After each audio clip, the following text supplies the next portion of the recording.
मैं रीना शर्मा आप सबका अपने YouTube चैनल सुनी अनसुनी में स्वागत करती हूँ। दोस्तों, कई बार कोई चीज़ हमें मिलती है तो लेकिन उस समय हमें ये लगता है कि हमारे लिए ये चीज़ ज़्यादा ज़रूरी नहीं है, हमें दूसरी चीज़ की ज़्यादा ज़रूरत है या हम उसकी वैल्यू नहीं समझते हैं, हम किसी और चीज़ में बिजी रहते हैं और जो हमारे कर्म से या हमारे से सामने से चल के हमारे लिए भाग्य आ रहा है या कुछ आ रहा है उस पर हम ध्यान नहीं देते हैं। कई बार अवॉइड कर जाते हैं अपने बिजनेस के चक्कर में, अपने बेवकूफ़पने में या कम सोच के चक्कर में।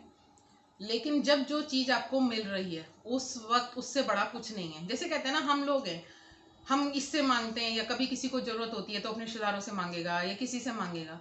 अरे सबको देने वाला भगवान बैठा है। अगर आपने भगवान से मांग लिया है, भगवान को ही मांग लिया, तो आपको ज़रूरत ही क्या है कि आपको किसी और चीज़ की ज़रूरत पड़े। इसके पीछे मैं आपको एक दृष्टांत बताती हूँ।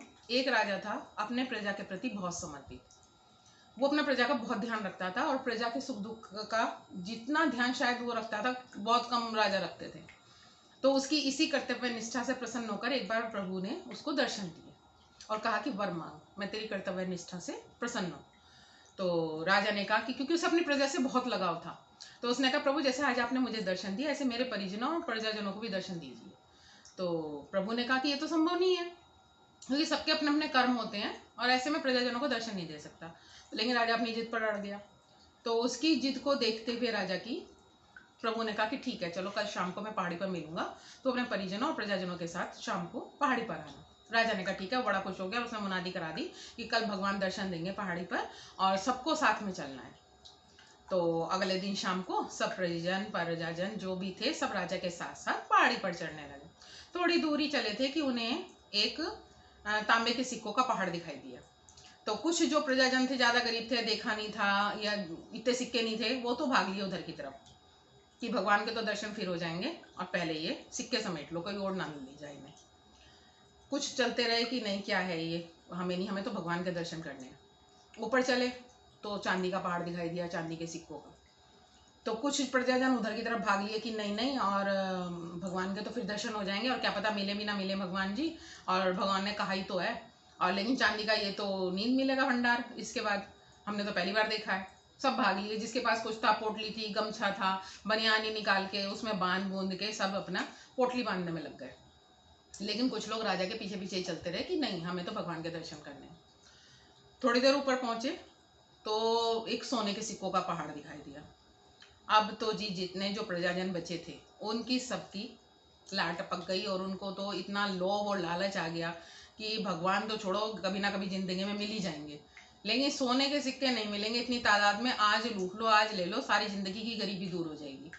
और सारे प्रजाजन भाग लिए सोने के सिक्कों के पहाड़ की तरफ। राजा को ये देख के बहुत दुख हुआ कि देखो, मैंने भगवान से वादा किया था और भगवान ने मुझसे कि आज उन्हें दर्शन देंगे और मेरी जिद में भगवान ने कहा था, और सारे प्रजाजन तो लोभ और लालच में छोड़ के भाग गए। चलो कोई नहीं, तब भी रानी और परिजन उसके साथ ऊपर की तरफ प्रभु दर्शन के लिए जाने लगे। थोड़ी दूर पे गए तो हीरो का पहाड़, हीरे जगमग रत्न नए नए इतने सुंदर सुंदर आभूषणों का पहाड़। अब तो रानी और जो उसके परिजन थे उनकी भी नीयत डोल गई और वो तो राजा को छोड़ के और उधर भाग लिए कि भाई इतने सुंदर सुंदर हार ऐसे कभी नहीं देखे, ऐसे हीरे नहीं देखे, ऐसे रत्न नहीं देखे।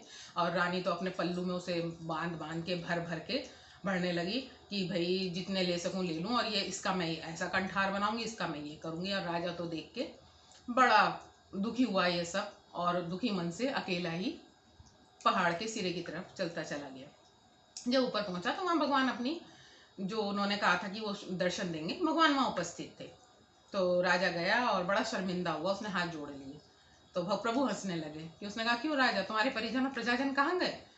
तो राजा ने कहा कि मैं तो कुछ कहने लायक ही नहीं हूँ प्रभु, आपने इतना लालच दे दिया उनको कि वो आपसे ज्यादा अहमियत और एक तुच्छ वस्तु सोने चांदी के सिक्कों को समझ बैठे।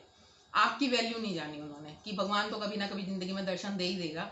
आज पहले सिक्के उनके लिए मतलब वो ही मेन था। तो उसने कहा प्रभु ने कि राजा, इसीलिए मैंने तुमसे कल कहा था कि तुम मेरे दर्शन लायक हो, इसलिए मैंने तुम्हें दर्शन दिए।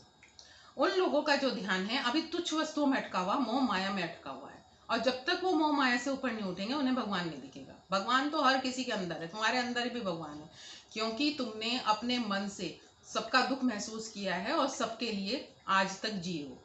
तो तुम मेरे दर्शन के सच्चे हकदार थे। जो नहीं था वो अपने मोह माया में अटका रहा।